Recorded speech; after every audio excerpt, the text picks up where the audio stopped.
अनीता भाग कर आती है, बोलती है, मम्मी यह तो नामर्द है, ये किसी काम का नहीं है, ये मेरा प्यास नहीं बुझा पाएगा। अब अनीता की मम्मी सुनीता रोने लगती है और बोलती है, बेटी तुम घबराओ नहीं, सब ठीक हो जाएगा। एक काम करो, मेरे पास एक दवा है, इसे लेकर जाओ और उस किराएदार को उस दूध में डाल के पिला देना, तब देखना तुम्हारी सारा प्यास बुझा देगा। अब यह अनीता दवा को लेकर गई। आप सभी को नमस्कार, मैं अब्दुल सैफी, जो कि आप देख रहे हैं अब्दुल सैफी सफर। एक बार फिर मैं न्यू कहानी के साथ। एक कहानी है नेपाल काठमांडू का। उस काठमांडू में एक छोटा सा परिवार किराए के मकान में रहता था। उस परिवार में एक शंकर नाम के व्यक्ति थे और उनका एक पत्नी थी सुनीता नाम का, और उनका एक 19 साल का लड़की थी अनीता नाम का। उस परिवार में बहुत हंसी खुशी से जिंदगी चल रहा था। और आगे होता क्या है, शंकर बीमार पड़ जाते हैं और डॉक्टर बोलता है कि 2 महीने के लिए बेड रेस्ट आपको करना होगा। जो कि वही शंकर जो भी कमाते हैं और अपने परिवार को खिलाते हैं, और वही एक कमाने वाले व्यक्ति थे और वो बीमार पड़ जाते हैं। अब होता क्या है, 5 महीने का किराया मकान का देने में लेट हो जाता है और मकान मालिक आता है, गाली गुप्ता देता है और बोलता है, मेरा अभी मकान खाली करो।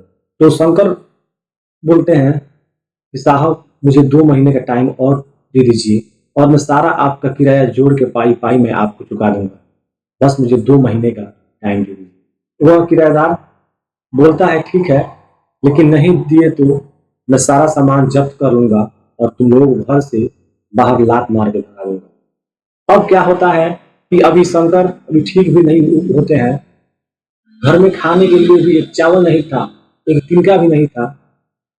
जैसे 2 महीने बीतता है, वो फिर मकान मालिक आता है और पैसा मांगता है। शंकर कुछ नहीं बोलते हैं। तो शंकर की पत्नी थी सुनीता, वो भी कुछ नहीं बोलती है। अब डर के मारे इन लोगों का हालत खराब, ये आज घर से बाहर करते हैं।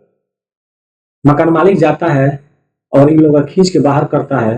तब तक उस शंकर के लड़की पे नजर पड़ता है, बोलता है, काम करो, इस लड़की को हमें दे दो, मैं इससे शादी करूंगा और सारा धन दौलत मैं इसके नाम से कर दूंगा।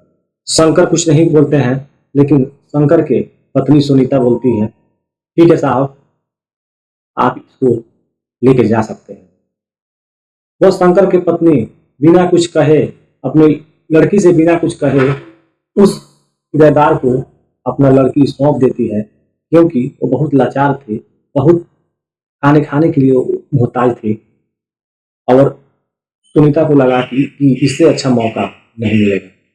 लेकिन वह किराएदार 60 साल का था और वो भी जाने वाला था ऊपर। तो क्या किया, शंकर की लड़की अनीता को लेकर अपने घर गया और शादी किया और रहने लगा।